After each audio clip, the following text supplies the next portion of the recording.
సురేష్ బాబు, దోరపు చంద్రశేఖర్ రెడ్డి, అల్లు అరవింద్ గారు కుట్ర కోణం ఉంది. 1వ తారీఖు థియేటర్ లో బంద్ అంటే ఏంటి? రేపు 12వ తారీఖు సినిమా రిలీజ్ ఉంది 6:20 ఇక్కడ చాలా అన్యాయం జరుగుతుంది. మీడియా మిత్రులందరికీ నమస్కారం. నమస్కారం అండి.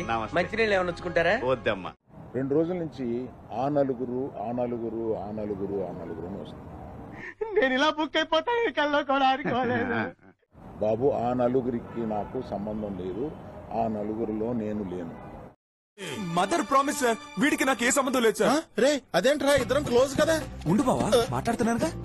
అందరు పెద్దల ఫోటోలు వేస్తా విమర్శకు బాగుంటది కనుక కొంచెం అలా విమర్శిస్తున్నారు.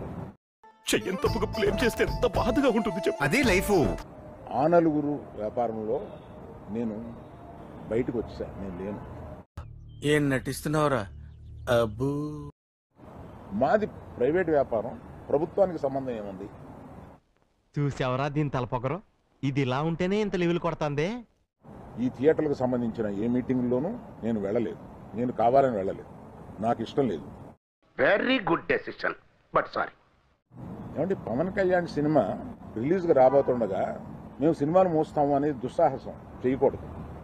అలాంటివి మీరు మాట్లాడితే కామెడీగా ఉంటదన్నా.